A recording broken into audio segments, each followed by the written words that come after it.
This is a sequence, 3 poems, one relatively long, 2 shorter, from my book, Incendiary Art. Can everybody hear me okay? Good, okay. This sequence, I always tell my students to listen with a voice that they're not hearing.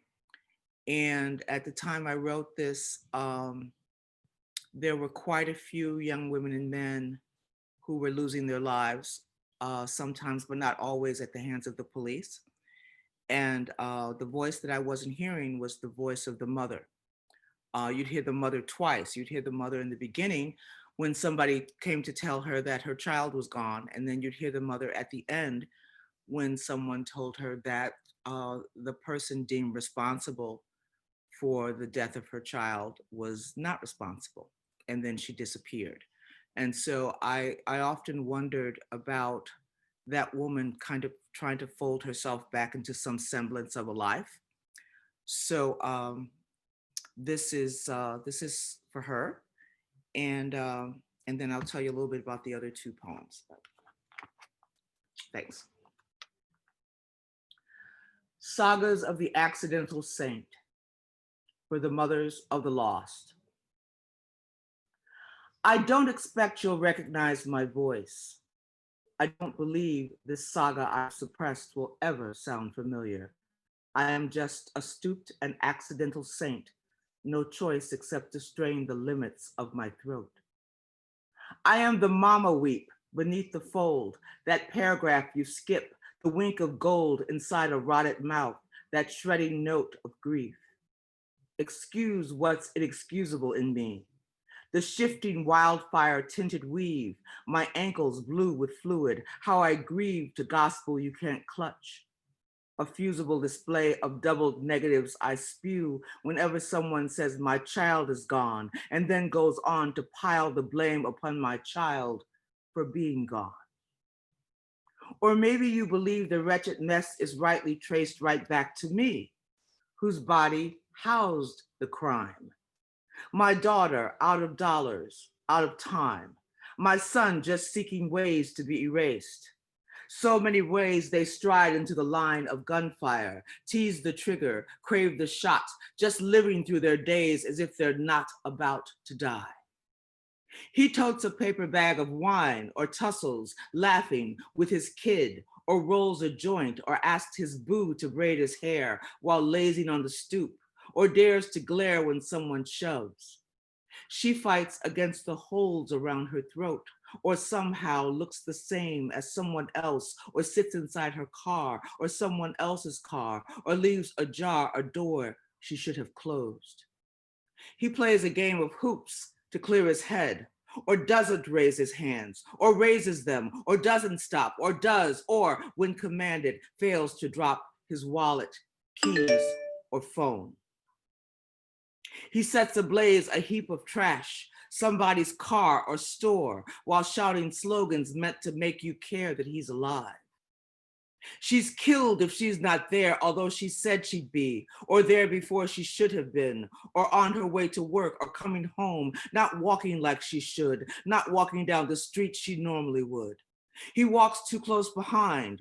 You have to jerk your purse out of his way. You palm the mace. He passes, spitting lyric, vile and blue, not giving damns that he's offending you.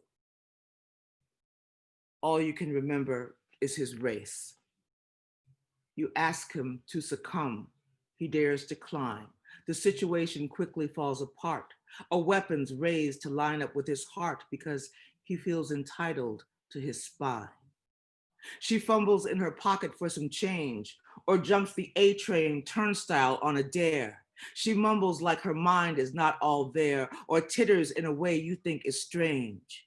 He wrecks his Chevy, waves for help. He calls the 9, the 1. He's waiting wrong. The folks around him said he didn't belong. He coughs or sneezes, looks away. He brawls with brothers, sisters, father, wife. He waves a Walmart toy, or he can't find his place in line. He laughs too loud. He can't retrace his steps. He droops his pants. He misbehaves. She turns her back or whirls around or could be packing, could be wanted, could be strong enough to snap your neck. She moves all wrong. He wanders into someone else's hood in colors that he struggles to explain. He prances, strides, he's plotting an escape. He stops and spins on you. He's here to rape your daughter. Or he scoffs when you complain about his smell. He crafts a sign. He parks behind your Chevy, thrusts his massive fists into or through the air. He wakes up pissed but right on time, then smokes a blunt or arcs his brow when someone asks, "You good?" He waits his turn or takes a break. He takes a leak. He frightens everyone with his physique. The situation's bound to escalate. So many ways they're asking not to be. She's wearing out her welcome, being Black when no one asked her to. You've seen her lack of grace, the space she occupies, her glee when chicken, weed, or welfare checks roll in. He goes to class. He graduates. He takes the seat right next to you. His shoulder makes you quake inside. You simply don't know when he'll blow. She shops beneath the winking eye of video, but then pays with a card that can't be hers. His chest and arms are scarred with scrape and blood tattoos. So why untie the noose shaped like his neck? His clothes are blue or red. He wants your job. He scoped your wife. He craves your home, your cash, your life. That textbook in his hand is not fooling you. She hawks and spits. She begs for change. She blows a harp. She blows through blow. She blows her chance, a victim yet again of circumstance. He's fighting back, but everybody knows that he's too coarse, too dumb, too street, too Black, too dense, too doomed, too thick, too much of those, too vicious pose, too quick to come to blows, too likely he could spark your heart attack. He flares his nostrils, hides his hands. He flees without explaining why. She lifts, she steals, she swipes, she grabs, she snatches, cuts a deal. He stumbles, trips, he trips a wire. He sees too much, she needs too much. He feels too much, her skin's too mud, his skin's too light. He fights too dirty, fights for breath. The savage nights are huge with him, the voodoo in his touch. He shoots himself while handcuffed to a pole, or hangs himself while hanging from a tree, or wrings his neck although his hands aren't free. He always seems to fail at self-control. He's monster, ogre, he's the looming threat, insisting he didn't do that thing he did, denying that she'd hidden what she hid, confusing you by getting so upset. He claims he's innocent. He files a case. He lives too large, too long. He must believe that he is white or free. He's so naive. With every step he takes, he falls from grace. He steps inside or out or through or down. She bellows, jumps or hisses, struts or spins. He stalks a street, steps off a curb. His sin should be enough to drive him out of town, where he'd be out of sight and out of sound and out of bounds, but thankfully not out of range. And if you think he's all about the kill, the drops, the guns and gangster grind, you know for sure as soon as you see me, his mama, grieving ugly, wailing about my child, and plucking Jesus out of every bag. You just can't see why he deserves such stupid love. My wailing thrust, each Lord have mercy on my soul, my sad theatrics as my child goes cold, and then the hungry cameras readjust my howls until he's not my child who's dead, but something feral, edged in leek, a threat to shrubbery and Sundays. While he's wet and seeping into street, they frame his head and mine inside a single shot and ask my nappy hair and bulging eyes just what I think. I keen, implode on cue. They cut the camera back to frame the blooded mask and splay. You don't remember what I say or hear his name, but you are borderline obsessed with my collapse, my crumpled wine and holy ghosted flail, the matinee of mama. You are entertained until you aren't. And then I'm just an open maw a blur and tongue. You shouldn't waste your awe on my unleashed display of overkill. Ignore the blackish bruiser, dripping bile, the spittle spewing me, still bellowing, my Lord, why would you let this thing disrupt your day? I disappear. And while I'm relegated to an anecdote on way to nothing, all you can recall is sputtered gospel, woe, and caterwaul, that corpse, the tightened wire around my throat. That's my son collapsed there. My son crumpled there, my son lying there, my son positioned there, my daughter repositioned there, my daughter as exhibit A there, my daughter dumped over there, my son hidden away there, my son blue there, my son dangling there, my son caged there, my daughter on the gurney there, on the slab there, in the drawer there, my daughter splayed there, my son locked down there, my son hanging there, my son bleeding out there, my son growing frigid there, my daughter deposited there, my son inside the chalk there, my daughter being bagged there, my son on the slab there, my son crushed there, my son rearranged there, my son crumpled in the door there, my daughter's neck shrinking in the noose there, my son's left eye over there, my son as exhibit B there, my son behind the wheel there, my son under the wheels there, my son slumped over the wheel there, my son, my daughter, blooded and not moving, in the doorway, on the stoop,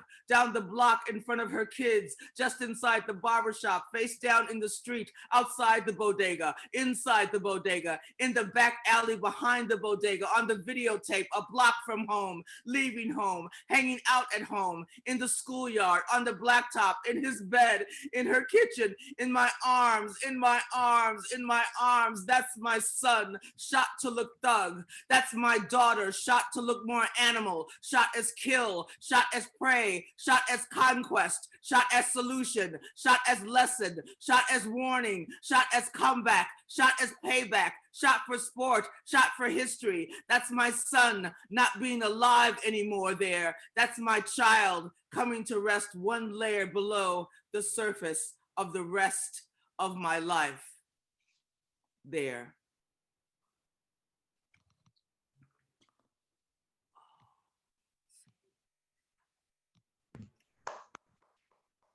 This,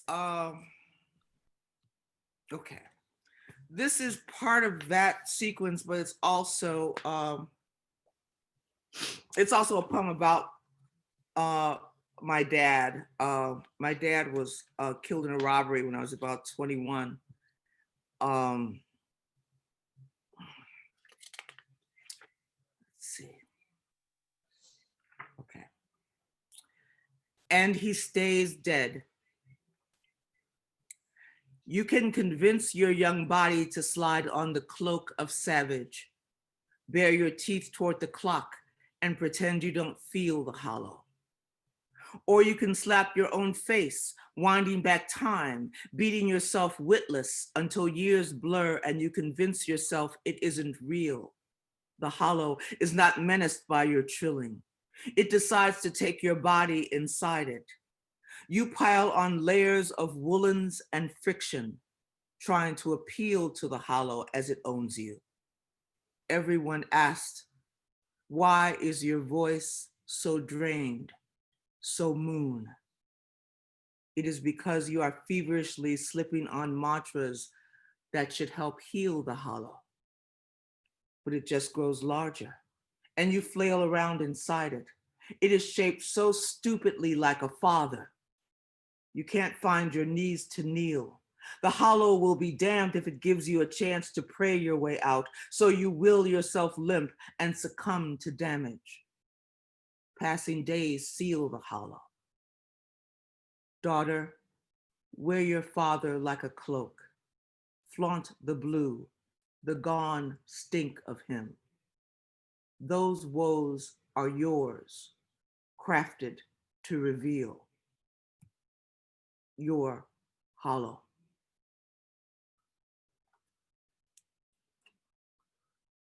And I think if I do this last one, that should be about 20 minutes, right, Ben?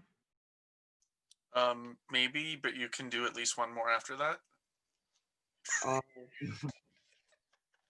So when I was talking about the mother, I was thinking about, sometimes you see someone dies and they fly psychologists in to talk to the kids, and you do all these things, and it doesn't happen in these instances. So I'm imagining someone who can't move from the neighborhood where their child was killed, and they're passing the area where the chalk outline was. And after a while, when they decide that they have to keep living, and this is the mother dares make love again after. I wake with dawn yawning an unbridled itch across the span of my chest, as if there is a lie that will die if it is not sung. I begin inarguably alone, raveled in unwashed sheets and cloaked in funk so slantly rhymed I suspect its drift is what forces my eyes open. Unnerved by my own lazy arithmetic, I stink this way to stay lonely, to explain why old fingers won't remember the scarlet art of turning a man into moan and spectacular dust. I stink to stay vital, to bless my lumped body with a structure while I wallow in the want of a flapped mouth kiss or a dime store card crammed with plastic music, mailed by someone who knew me before my plummet utter and south. Fall into my collapsing circle of arms because this Tuesday has spiraled wildly and led you here. Fuck me in the general direction of history. I will teach you to mourn with your whole damned face, to unreel a keening as crave becomes remember. The horrid moon splatters glow on these dirty sheets that still know me as saint and commands you to weep my life.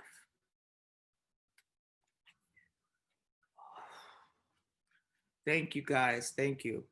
Let's find something that's more fun. I am going to do maybe about 4 or 5 stanzas of a poem, okay? And then we'll be done? Okay. I teach creative writing at the College of Staten Island.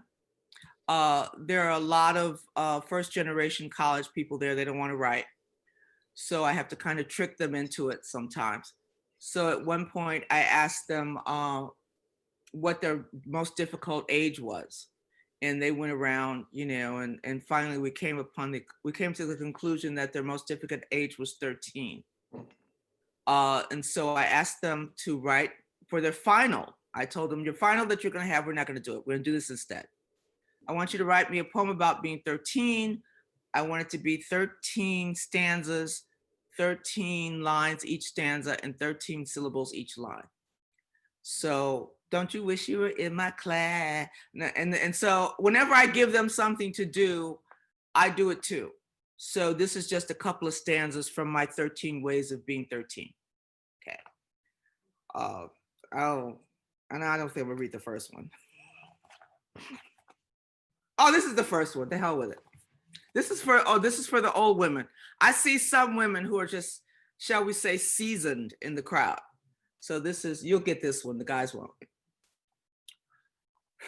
You touch your forefinger to the fat clots in the blood, then lift its iron stench to look close, searching the globs of black scarlet for the dimming swirl of dead children. You thread one thick pad's cottony tail, then the other through the little steel guides of the belt. You stand and lift the contraption, pressing your thighs close to adjust the bulk, then bend to pull up coarse white cotton panties bleached blue, and just to be safe, you pin the bottom of the pad to the shredding crotch of the Carters. Then you spritz the guilty air with the cloying kiss of FDS. It's time to begin the game of justifying ache, time to name the mystery prickling that's riding your skin. You're convinced the boys can smell you, and they can. trying hard to turn hips to slivers, sway to stutter. You walk past the Sinclair station where lanky boys, dust in their hair, dressed in their uniforms of oil and thud, rename you pussy with their eyes. They bring sound, shudder, and blue from their throats just for you. Serve up ancient sonata of skin drum and conch shell. Sing suggesting woos of AM radio. Boom, boom. How you just gonna walk on by like that? And suddenly you know why you are stitched so tight, crammed like a flash bomb into pinafore, obeying your mama's instructions to be a baby as long as you can. Because it's a man's world, and James Brown is gasoline, the other side of slow zippers. He is everything. The pump, pump, the growled, please, please, please. Two more.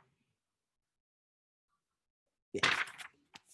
In the bathroom of the Whatnot joint on the way to school, you get rid of the starch and billowed lace, barrettes taming unraveling braids, white knee socks, and sensible hues.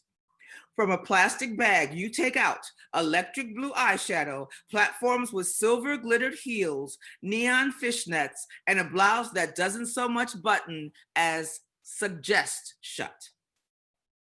The transformation takes 5 minutes, and you emerge feeling like a budding lady, but looking in retrospect like a blind streetwalker bursting from a cocoon. This is what television does. Turns your mother into clueless backdrop, fills your pressed head with the probabilities of thrum. Your body becomes just not yours anymore. It's a dumb little marquee. With your bedroom door closed, you are skyscraper bouffant, peach foundation, eyelashes like upturned claws. You are exuding ice. You are pinched all over by earrings. You are way too much woman for this room. The audience has one chest, a single shared chance to gasp. They shudder, heave, waiting for you to open your mouth and break their hearts. Taking the stage, you become an S, pour ache into hip swings, tisk tisk as the front row collapses. Damn, they want you. You lift the microphone. Something illegal comes out of you, a sound like titties and oil. Mama flings the door open with a church version of your name. Then you are pimpled, sexless, ashed, and double Dutch knees. You are spindles. You are singing into a hairbrush.